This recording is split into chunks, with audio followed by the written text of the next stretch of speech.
Over the years, MS TeamWorks has shared different perspectives on MS from patients, care partners, family members, and healthcare professionals.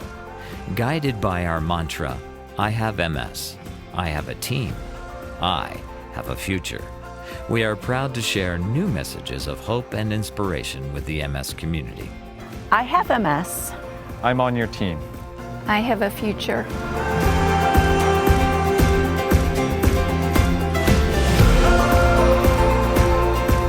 My name is Deborah Miller, and I'm a social worker and health services researcher at the Cleveland Clinic Mellon Center. I've been a member of the multidisciplinary care team there for about 35 years, and it's a great pleasure that I work in large part with family members who are living with multiple sclerosis and who serve as care partners. And I'd like to introduce you to John Daughters, who's with me today. Hi, I'm John Daughters, and my wife Kathy was diagnosed with progressive MS in 2007, and I consider myself her care partner. And among the other things I do, in addition to support for Kathy, is I lead a support group with the Multiple Sclerosis Center at Swedish Medical Center here in Seattle. And we've been meeting as a support group for about 9 years or so. So I consider myself a partner to my wife, Kathy. John, could you tell me just a bit about where you and Kathy are right now, generally in your lives and also in terms of her multiple sclerosis? Oh, sure, Deb. I think right now I would describe us as a fairly balanced couple in a lot of respects.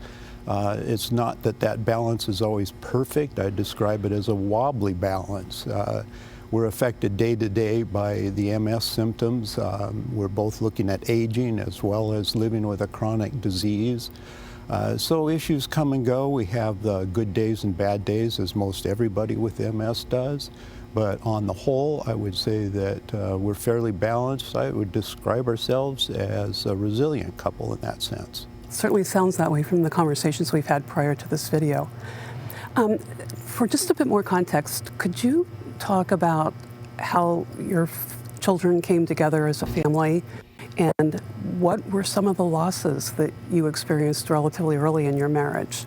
Well, Kathy and I met through a mutual friend in 1992, and we were both married previously. We each had 2 kids from those prior marriages. And my children were living with me at the time that we met. So early on, it was a blending of 2 families, and we've had some success in that, I think. And the first 10 years were rather difficult periods, though. In addition to blending the 2 families together, we were also dealing with the passing of all 4 of our parents. My younger brother passed away of cancer. We managed to get all 4 kids through high school. So it was quite a profound thing. We continue to receive a lot of support from our kids, even though they're all grown successfully on their own, each with their own family. But pretty significant changes in those first 10 years. I can only imagine. So it sounds as if the 2 of you and your children had shared a variety of experiences, both positive and more difficult, at the time of her diagnosis. How did your family deal with that information, with that reality, based on what you've had been through prior to that?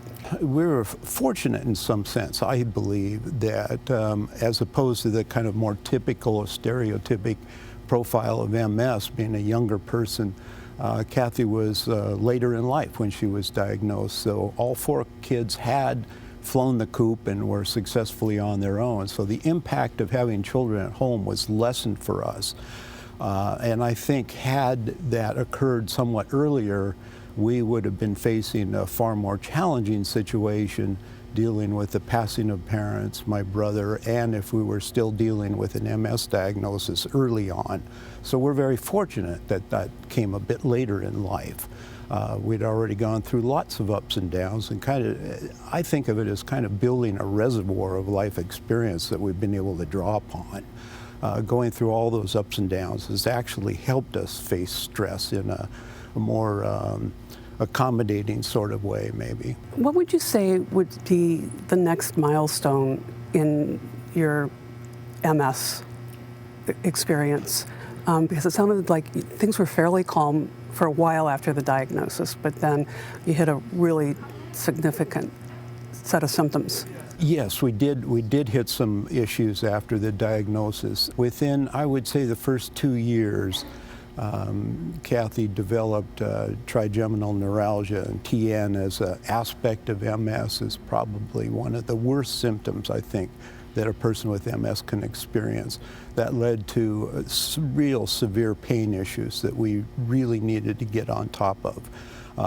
The TN pain can be absolutely debilitating, and it was really, really important to try to get on that issue as quickly as we could. Also within that first 2 years, Kathy was in the hospital with pneumonia at one point, spent about a week in the hospital. And that's very scary to me. For a day or two, I just wasn't sure where we were headed with that case of pneumonia. So the first 2 years, we dealt both with the TN pain issue, with that scare of pneumonia, along with just the advancing symptoms of her progressive form of MS. And I understand that at this point, Kathy has some mobility issues, that you had been a very active couple before her MS progressed. What has it been like for each of you individually and as a couple to work that mobility challenge into your lives? Well, I think that the mobility challenge is difficult. It's nothing short of a real difficult situation. We're fortunate in a sense that Kathy still does drive, very self-limiting within the neighborhood, almost exclusively during the day. But that's a relief to us both that she still is able to drive. However, hand and feet issues meant that there are real limitations on both the kind of vehicle she can drive and, in the case of a wheelchair, the kind of operating control that she can use. She has pretty severe contracture and spasticity in both hands and feet. So one of the solutions we were able to find for the mobility issue was a small, compact, foldable power chair. We had to find something with a joystick control for Kathy's hand issues. But when we did, it was just a real powerful tool in being able to get around. Leading up to that point, and it's been my experience within our group too, that the most difficult step is that very first one, to acknowledge that there's a mobility issue, that there's perhaps a fall challenge or a history of some falling. Something's triggering that concern about how you're walking, how you're getting around, what your mobility is. And that first step, I think, is one of the hardest. Maybe I need to use a walking stick or a cane. And getting to that point is one of the hardest things I've seen people work to overcome. And most people do accept that that's a conservation of energy method. It's a fall prevention method. There's just an upside to finally accepting that maybe you need some mobility aids. And that's certainly been true with us. We've progressed through all kinds of tools and tricks in that regard. And incorporated them to make your lives more active and engaged. Yes, absolutely. We're interested in assistive technology just as a general field too, to help overcome mobility problems and issues with Kathy's hands. And we like to explore that assistive technology area for solutions to those kinds of issues.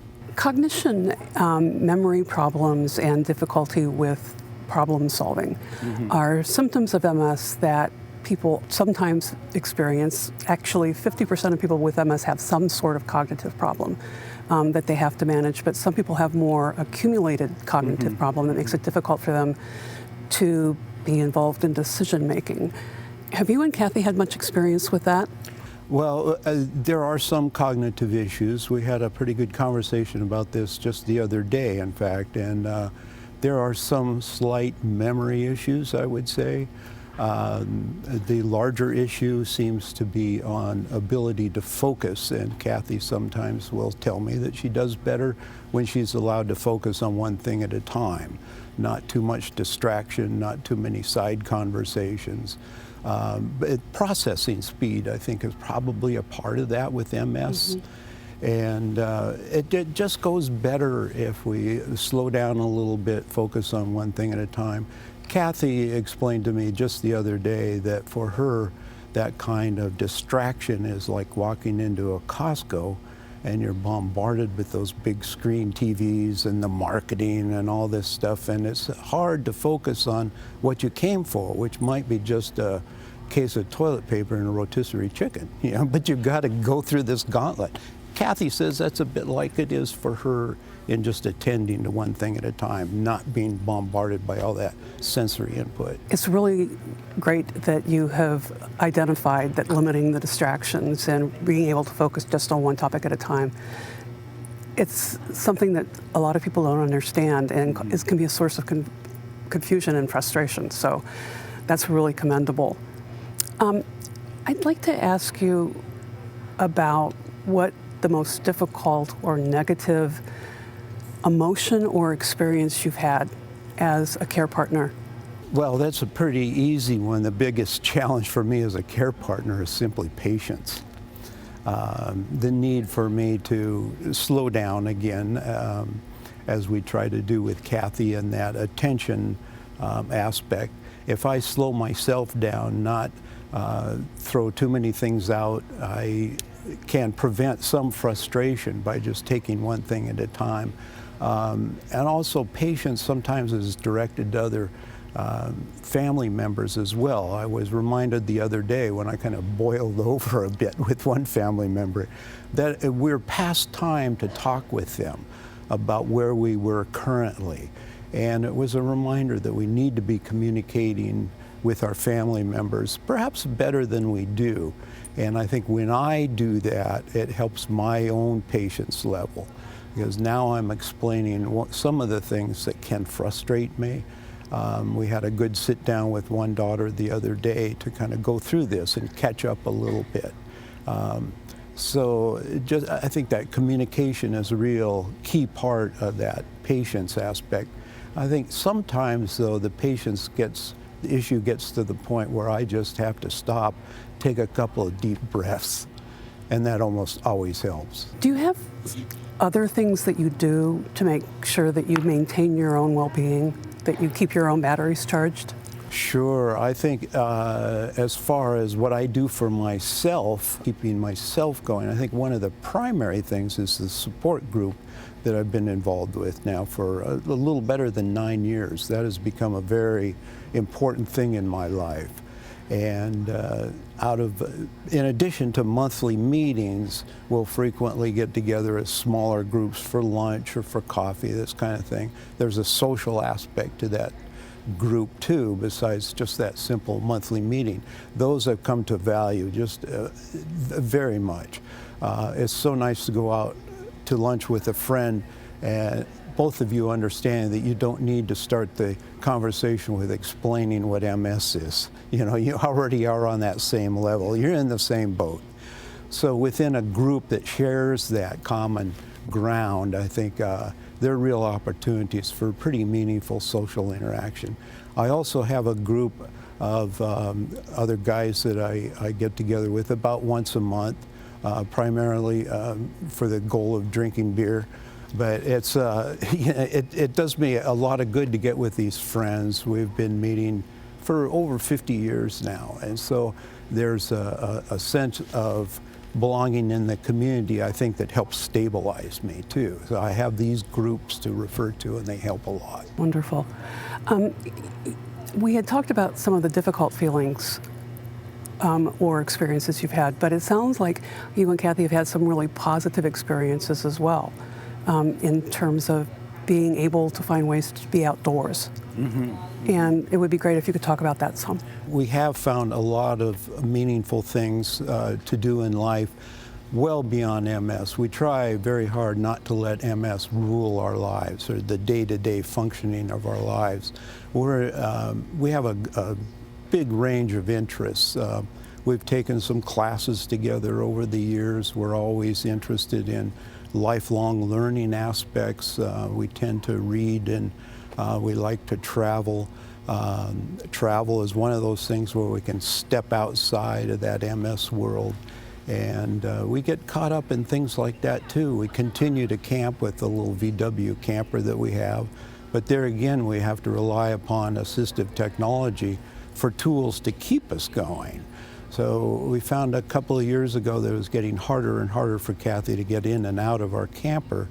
So we had to add things like a handy bar, a platform step, some grab straps, things like that, so that we could keep going.